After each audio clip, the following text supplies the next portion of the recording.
I want to begin with connecting myself with the subject of clusters and also with the discussions that has been summarized briefly now. I joined the Planning Commission, as was mentioned, 4.5 years ago. And when I joined the Planning Commission, as it now will happen again, it was a new Planning Commission charged with, in our planning cycle, to do a midterm appraisal of the plan underway. So you arrive in July, all new, and you're told that within 3 months you must complete an appraisal of the progress of the entire plan. And the new Planning Commission that will be formed, again, in July is going to have to do the same job. So I then was asked, I'm new to the government, well, how do I do this? They said, well, you got to meet every ministry and department that's connected with your subjects separately. The secretary will come with her officers or her officers, and you will then do an evaluation with them. So I said, my goodness, how many people do I need to meet? In industry, we have the maximum number of ministries and departments of any subject in our country. So I was told there are 11 secretaries that I need to meet and schedule these meetings in that very short time. My other colleagues in the Planning Commission were lucky. The person looking after health had to meet one person. The person looking after the subject of rural development meant one person, but I had to meet 11, and in the same short time. So I said, well, it's going to be a big bore for everybody if we all are going to have separate meetings. Why don't we find a question which would be an important question for every ministry to explore, and let's explore that question together, and through that lens, let's do an appraisal of the plan. So I asked the advisor in the Planning Commission, who'd been there for many years, what do you think could be that question? She said, sir, clusters. So I said, that makes sense to me. So let's tell every ministry, we want them to be prepared to have a collective discussion on how are we doing with respect to developing the means, the mechanism of clusters to grow industry in this country. It turned out to be a terrific discussion, and that's how I got to know GIZ and several others who were working with several ministries. So we became a collection of people exploring that same question, which is, I think, what you're doing here today also. Now, over the last almost 4 years since then, we've gone further after the midterm appraisal. We went into then preparing the next plan, the 12th plan. And a principal target of the 12th plan is to increase employment in the country. And very clearly, India has an opportunity, which it has missed so far, to increase employment through the growth of manufacturing industries in the country. We also have recognized that we missed the boat, as it were, in terms of developing more hospitality industries, tourism industries, where India has a huge potential, but we have a very small tourism industry compared to much smaller countries than ourselves, who are getting a lot more employment out of tourism, both in our case we could have domestic tourism also, to grow employment. So we said into the 12th plan, how would we grow these industries, manufacturing and the tourism, in a way that they take advantage of local talent and assets and grow more jobs? And if you think of that, you begin to think of SMEs anyway, because they are the ones who use available local themselves talent and grow jobs for themselves and a few others. But the numbers of them can be so large that they really are the engines of growth, not just in our country, but in most countries in the world. So we have to now focus on growing SMEs in a variety of industries, tourism included, construction included, software and such services included also. How do we do this? So there are now two stories here. One is the story of exploration of what we would need to do to grow SMEs in all industries in our country much faster than we have so far. The other story is, well, what is the institutional means that we will use to implement whatever strategy we get for growing the SMEs? How do we grow the SMEs? We came back to clusters being probably the most important strategic lever. And in that, if I might say, I have been recognizing, and which I'm again reaffirming today that the sophistication with which we think about clusters in our country and assist clusters is way behind the sophistication with which, as I'm hearing Latin America today, and Europe I've been hearing, Japan, our sophistication needs to improve.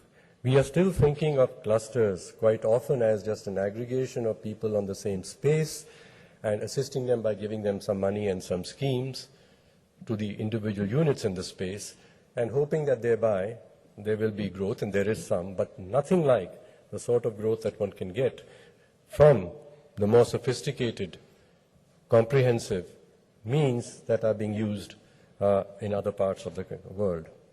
So we have a need to learn much faster in our country, learn much faster about how do you stimulate growth of SMEs through stimulating more effective clusters. We got many ideas. One of them, been mentioned even in a question that we had, that we want to increase the demand for clusters. Means people should recognize that it's valuable to have a good cluster. How do we do this? One very good thing is to have some competition, some benchmarks of clusters, and put that information out. So you're focusing attention on this race. Clusters are good things. And then if you do that benchmarking or that evaluation with a good framework in mind, then there's an education also in the evaluation as also in the announcement of the results. So a strategy for the country to have a means, a mechanism to annually put out a rating of clusters in all sectors and make it very public. Let there be then discussions and debates which follow to say, well, why are those people better than us? Oh, last year they weren't so good, they got even better. So what enables that cluster to be even better? What's the means they use to grow themselves? So this is one lever that should be used to get the movement of growth of clusters in our country going. Second is, having known that you need to do these things in a cluster to be effective, then you need to provide the means to people to learn to do those things more effectively. We, through our examinations of clusters in the country, and you must have heard some reports already, distilled and found that those clusters in which there was good association management, a good social management of the cluster, were ones in which, on average, the individual units in the cluster also progressed faster than those other clusters in which the quality of the cluster itself, the association and its professional management, was less. So here you have an economic correlation between the social sort thing and the benefits to the individual members of the cluster. So how do you help people to focus, of course, on build the relationships amongst yourselves laterally as a group that can work together?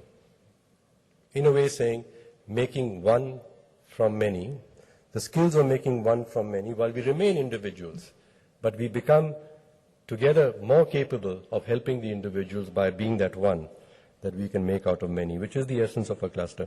The words that I have heard in the few minutes I was rapidly writing, in those few minutes, the word coordination, the word collaboration, the word platform, and of course the word clusters must have been said 10, 15 times each. And I'm sure, I expect that in the last 2 days, they would have been used perhaps 100 times. So it is about the coordination, about the collaboration, about the lateral connections amongst entities, and not so much the vertical relationship between these individuals, entities, and someone at the center. And I liked very much your observation that you still seem to hear in India too much the dependence on someone out there who's going to do something for us rather than our doing something together. So the ideas we have, the strategies we have to use the means of clusters to enable the growth of small industries in a variety of sectors so that we can increase employment in the country, I'm laying out just in an incomplete outline for you.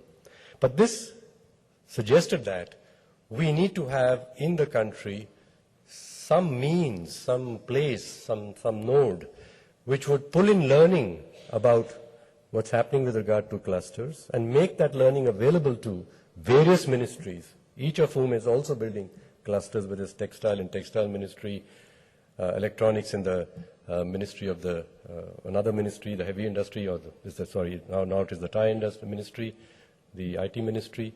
We've got automotive in the heavy industry and leather there in the DIPP. So many ministries, and the tourism ministry is clusters.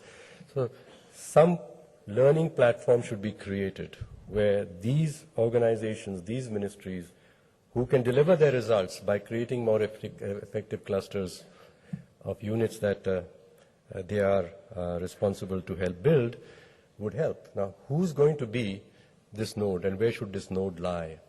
We have an MSME ministry, and so when you ask, well, what is the purpose of the MSME ministry, it very clearly should be to promote MSMEs in whichever other ministries they are. And the MSME ministry is not an old vertical.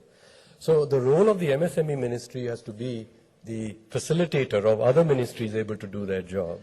And perhaps the MSME ministry should not be directly giving any money to small industries itself. Now, it's a radical thought, right? Because when they're giving directly, then you have schemes from the textile ministry giving, and then they talk about, well, we have less money than they have. So we are not so responsible for, cannot be so responsible for building the MSMEs. So this notion that you have to give money to build something, rather than, I heard so nicely said, that it's not about the giving the money, it's not about schemes, it's about the process.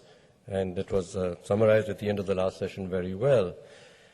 It's about an institutionalized process of many people learning, collaborating, and thereby making themselves successful. This should be, perhaps, the job of the MSME ministry, but it needs to equip itself to do this. And then you come to something that was mentioned, which was mentioned in the light of the political cycle, that it changes. But may I say there's a bureaucratic cycle also. It's a much shorter one. The tenure of secretaries and ministries is quite often 2 years or less. And so when you talk about getting a program which is being owned and built by a ministry, the bureaucratic cycle is a greater limitation in our country than perhaps is the political cycle. But this is a fact, and we are going to change this fact. So how do we do this? How do we do this? We, from the Planning Commission, with all these learnings, built up a design of a unit which would be finding itself responsible to stimulate the learning regarding clusters and the implementation of ideas regarding clusters, then the evaluation of progress of clusters, the rating of clusters that I mentioned earlier. Now this unit, as we discussed with the MSME ministry, they love the idea because that will probably help them to get what they need to do. But then their challenge was, as I said, well, we will have to staff this unit with existing people who will be shifted in and out depending on their service requirements. So when you're building something initially, you need people of the right sort, the right out-of-the-box thinking that was mentioned, and with a little continuity as a unit that you can build this thing.